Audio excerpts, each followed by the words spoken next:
sur les accords du 18 mai 2012, accès des services de renseignement rwandais aux frontières congolaises par Madame Godelive Mutumpe, qui, elle, va plutôt s'attarder sur les accords du 18 mai 2012.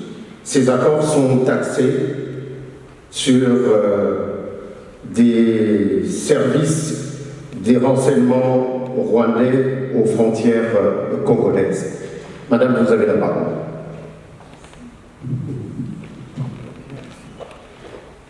Bonjour tout le monde, je suis Godelive Mutumpe. Je suis heureuse de prendre part à ce forum de grandes personnalités. Et moi, je ne suis qu'un bébé qu'on est en train de coopter. Et je remercie infiniment le professeur Kabongo qui m'a associé à cet événement. De par ma formation, je suis ici dans ce cadre chez moi, parce que je suis linguiste, africaniste de formation, donc ancrée dans la culture africaine, la culture congolaise. Je suis congolaise de père de mère, de terre, de sang et d'affection. Je suis également psychopédagogue agrégé de l'enseignement, donc censé partager tout ce que j'ai acquis comme connaissance avec mes frères et sœurs. Et je l'ai fait à travers le monde, par la grâce de Dieu. Je suis également diplomate, donc représentante des femmes africaines, congolaises, aux Nations Unies, comme point focal genre. Donc, comme point focal genre, en tant que femme, cette affaire me concerne. Nous parlons aujourd'hui de l'accord du 18 mai 2012. Ce n'est pas un fait du hasard. Ce n'est pas tombé du ciel. Ce n'est pas tiré de l'enfer. Nous les vivons. Ça fait partie de nous. Ça fait partie de notre quotidien. Et ça ne date pas d'aujourd'hui. Ça date de plusieurs décennies. Les frontières, en fait, c'est quoi? Les frontières, ce sont des portes pour une maison. Et entendez par maison ici un pays. En tant qu'enseignante, je voudrais faire une petite démonstration. Quelqu'un est à l'extérieur. C'est supposé qu'il est à l'extérieur du pays, à l'extérieur de notre pays et de nos frontières. Et un autre est à l'intérieur, à la porte d'entrée. Donc, ça peut être un agent ou un service à nos frontières. Et les frontières, c'est la porte. Vous voyez?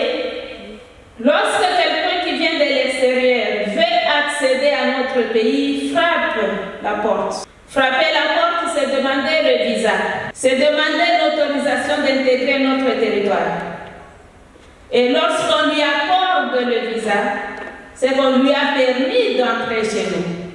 Et il entre dans un pays où il y a des lois, où il y a la gestion établie des étrangers ou de tout mouvement, que ce soit à l'interne ou à l'externe. Et lorsque quelqu'un signe un accord avec le pays pour accéder à ses frontières, et ce n'est pas un simple ami, ce n'est pas un commerçant, mais ce sont des services de renseignement d'un autre pays qui signent les accords avec notre pays pour accéder, pas par la porte, mais librement.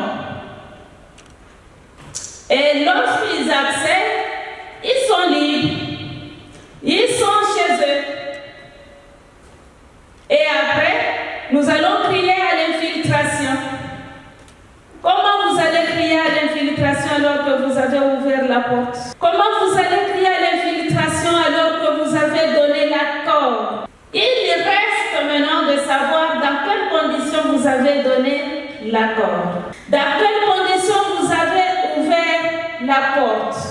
Même si vous faites semblant de fermer, à qui vous avez remis la clé? Est-ce que quelqu'un qui trouve la porte ouverte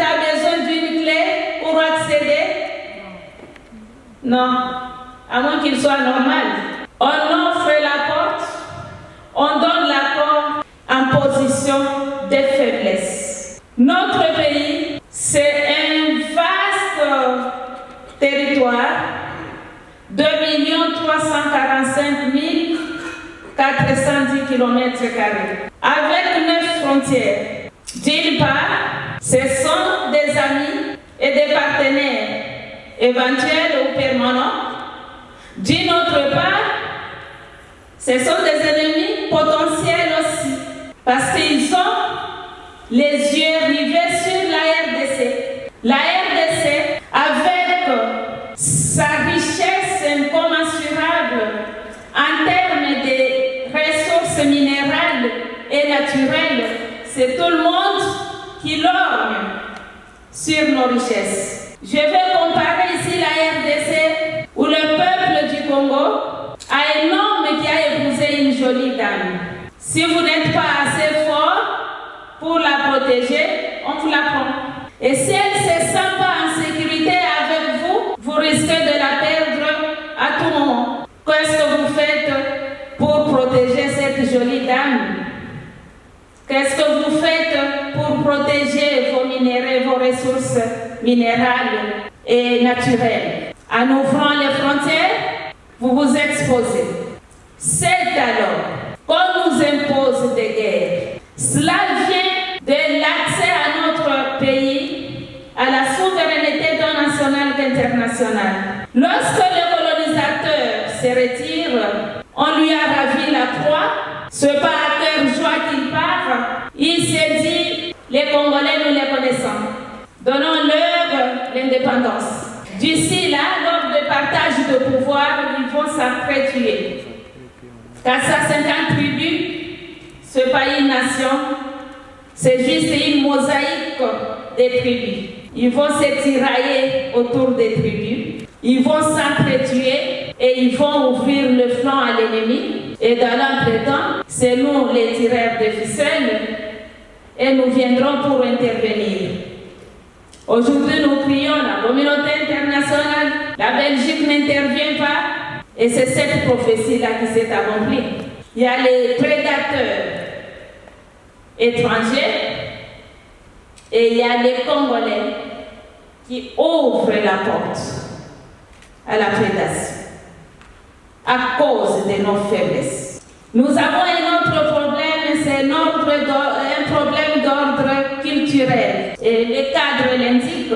Et là, nous voyons notre culture, nos mentalités, nos valeurs, nos pensées, notre façon de voir les choses, notre vision du monde, qui fait de nous un peuple qui est différente de la culture de nos voisins.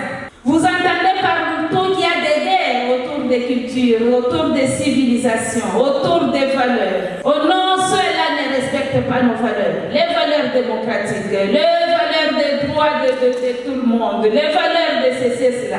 Et ici, chez nous aussi, nous avons un problème autour des valeurs. Et ce problème est inclus dans cet accord.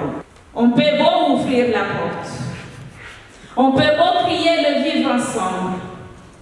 On peut vivre ensemble sans être en harmonie. Pourquoi? À cause de la différence des cultures, à cause de la différence des mentalités, à cause de la différence des valeurs. Nous avons entre autres valeurs l'attachement à la vie. Nous, Congolais, nous aimons la vie. On peut dire que nous chantons, nous dansons, oui, ça fait partie de nous, ça fait partie de notre culture, mais ce n'est pas ça seulement notre culture. Quelqu'un qui aime la vie ne peut pas la ôter à quelqu'un d'autre. C'est aussi une grande différence. Nous avons un problème de langue. 4 langues nationales. Nous avons le français comme langue officielle. Mais lorsque nous concevons nos textes, nous les concevons en français. C'est une langue que nous avons apprise. Ce n'est pas exclu que nous puissions exprimer notre culture dans une langue étrangère. Parce que la culture est ancrée à nous. La langue n'est que le véhicule de la pensée.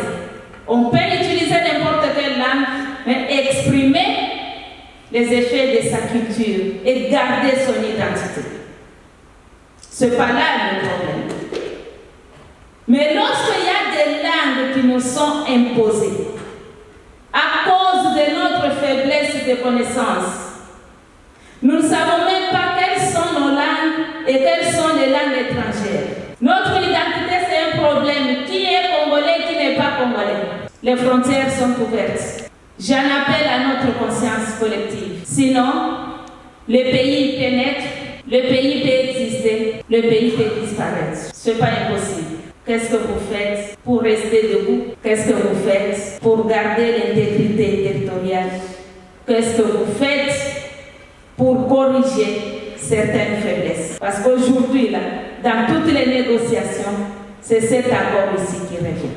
Et pourtant, nous le vivons. C'est qu'on demande encore plus. En tant que linguiste africaniste, je n'exclus pas d'autres peuples. Mais il faut que ça se fasse dans les normes, dans le respect les uns des autres et dans le respect des frontières.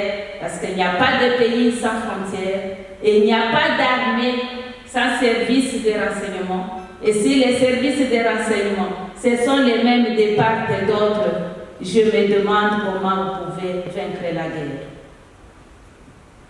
Debout, Congolais. Merci.